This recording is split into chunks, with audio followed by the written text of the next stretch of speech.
journalists, apparently, have thought was serious. For real. It is so straight in its delivery. It would be quite easy to stumble across it and think that you were watching a genuine documentary. But that's the mark of a genuinely brilliant good spoof. Peter Capaldi will be here a little bit later on. Penny is back with our housing expert. Morning again, Penny. Good morning. Yes, a lot of mixed messages about the housing market at the moment. Good morning to you. It's certainly a confusing time to enter the housing market. Some official figures say house prices are up, some say down. And of course, if you're a first-time buyer, the stamp duty holiday will come to an end in a couple of months. Well, here with me now is housing expert Henry Pryor. Good morning, Henry. Morning, Penny. Let's talk about that stamp duty holiday. Amir has tweeted in saying stamp duty is going up in April. Can we clear this up? Well, at the moment, we're in the middle of what's called a stamp duty holiday. For first-time buyers looking to spend up to £250,000, they are exempt from the 1% stamp duty that the rest of us as second or third-time buyers have to pay.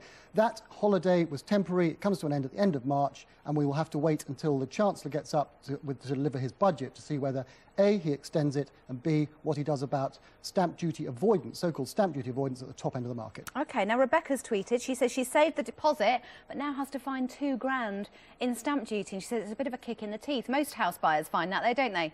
They do, and understandably, she and everybody else is tempted to rush to try and beat the end of the stamp duty holiday. But a word of caution on this. Most commentators are predicting a slight downward trend in house prices, as we were talking about earlier. Now, if house prices were to fall by 1 or 2%, remember last year nationally they fell by 1.5%, of course that's going to negate any saving you think you might be making if you were trying to rush to beat that stamp duty holiday ending. Now, the stamp duty holiday is ending. What else is the government doing to help boost the housing economy? Well, the housing market and housing generally has become a political hot potato. It's going to be at the top of our agenda through the rest of this year and into the next election. What the government are trying to get in, the coalition government are trying to get in first with, the dynamic duo of Mrs Pickles and Shapps at the communities and local government have put in a housing strategy, which they announced at the end of last year. They've pledged £1 billion. To be honest, it's not quite clear how much of that is new money, but they've pledged £1 billion to help kickstart the housing industry, to get builders back on building sites, building homes and helping first-time buyers to buy those houses. Now, if people are off not buying, they're renting, and there's a big swell in the number of people buying to let. And mortgages, there are 100 new mortgage products for landlords. This is going to cause a problem, isn't it? Well, first-time buyers are a mixed blessing, and buy-to-let, of course, compete with first-time buyers in order to try and take up those houses at the bottom end of the market.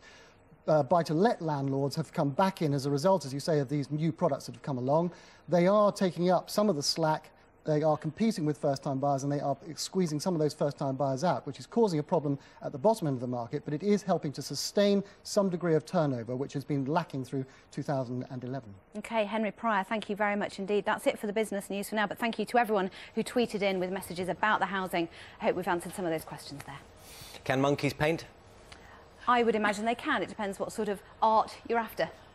Okay. It's a good point you make. It is a trick question we're asking this morning. Thank you very much, Penny. Thanks, Henry.